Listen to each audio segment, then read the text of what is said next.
Okay, so in this practice example, what we're gonna do is I'm gonna pull out the Aussie New Zealand 15 minutes right here that we have, and I'm gonna spice things up a little bit. I think this should give you a good practice here. Okay, so I want you to focus very carefully. These videos are available to you to watch again and again and again if need be. Pause, rewind, watch, pause, rewind, watch, rewatch, and rewatch and rewatch. Mastery. Remember that.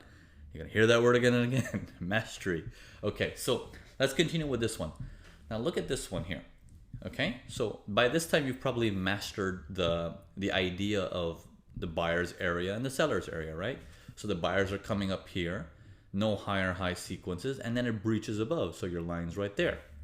Then the buyers are going up, holding, breach. And as they breach higher, they breach this area, right? Once they've breached this area, we're looking at, okay, once they breached this area, they kept going higher and higher and higher, but then they never made a higher high after this. Look very carefully. That's the spot. That's a faker. He never made a higher high, and he starts coming back down. Now, remember, this is the breach zone, and the guy who is responsible for the breach, this fella here. So we're looking at two spots. Now, very carefully watch this and how we anticipate a range. So we got zone number one. Okay, first touch. First touch. Second. Okay, we're unaware it's a range right now. Up until this stage, until the second touch, this is a trend. Okay, this is a trend up until this stage. I'm gonna move it further. Prices start coming down, down. Notice how it breaches right below this area. It's like, whoa, it even broke down the guy who started it all. It not just went through the breach, but even lower.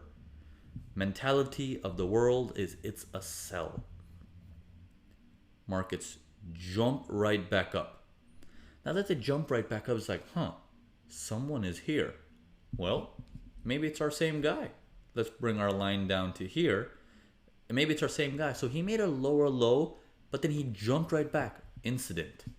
Incident number 3. Ooh, sorry. Incident number 3. That's part number 3. Now we're starting to work with, hey, maybe we're working with what we call a range. So we're going to drag our line across from the top and say, well, that's our upper limit. Our lower limit is down here. I can't buy it yet because look at that strength. There's no way. I understand this whole thing is like in the buyer's territory still. I understand that it's probably developing into a range, so I want to get down as close as possible. Okay? So we're watching it carefully, piece by piece. Okay?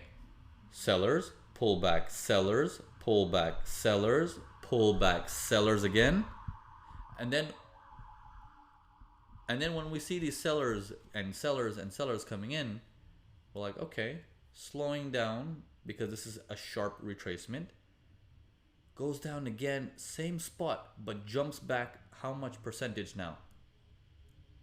For those of you who are saying 100% either in your mind or out loud, preferably out loud, that's the best way to learn. But even if you're saying in your mind, good. We're seeing momentum fade. But remember, there's that miniature sell zone here. Still seller's territory because the guy who started it all is here. But if that's the case and we know it's a range, we can't wait to breach that area and buy it up here because then we're not anticipating, we're participating. Right? Keeping that in mind, we still want to activate somewhere down below as if we want. Watching how the buyers come in hot and the sellers are giving up the rein, we want to see the sellers give it a one last attempt. They're coming in. Same down towards the same area again. Comes down, slows down here. Candle by candle by candle by candle. It's not 1, 2, drop, 3, 4, rise. It's 1, 2, 3, 4, side. It's maintaining grounds in this area as a higher low. You know, the signs of an uptrend. It's the first sign of an uptrend. Okay, as we watch this, the movement starts to pick up. Now you're getting signs of, hey, looks like the buyers are back. Now we want to be close to this purple line as possible to be able to ride as much as we can. But we know there is a problematic area here where the breach happened and here. So we're going to watch these areas carefully. If once we hit the buys from here, we're going to watch those areas carefully. But the target is to hit it back to the range because we know the range is alive without the fourth touch. Okay, so we're going to keep going. Reaction, reaction, reaction, holding. Notice as this buyer is coming here, he's holding grounds. Holding, holding, holding, holding. And here comes the buyer. First area of reaction there. Okay, big wick, tries to get through, smacks back down. But if you remember from your last lesson, look at the strength of this buyer. Would you say he's still healthy, this rubber band man who's running? He ran this far, but he got smacked down this far. That doesn't mean he's dead. Let's see what he's got. He goes again. He rests very little in that zone. And then he takes off. Okay? Takes off and he gets back to the near top area where he does his halts again. Now, I hope you've understand a bit with how I look at ranges personally.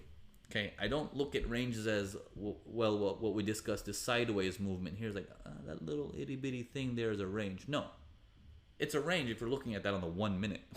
But I'm not interested in that range. I'm interested in, tell me a story. Tell me a story of why it's a range. Don't give me 1 plus 2 plus 3 plus 4, it's a range, and then I'll get in when the whole world gets in. No, I want to step ahead. I want to be better than everybody else. That's the reason why we're Forex watchers and urban Forex, right? We're trying to be better than everybody else. If you want to be better than everybody else, you need to step up the game, right? Okay, so let's do some more examples and it will get more and more clear. We're going to do this a little bit now. We're going to step it up a little bit like military style, like the way I train my elite members. So we're going to do trading practice after practice after practice. And I'm going to walk you through, and this time you're going to verbalize it out loud or think about it in your mind as I scroll through the charts. And you want to think, is this a buy? Is this a sell? Is this a range? And how is it developing? Okay? We're going to move on to the next video.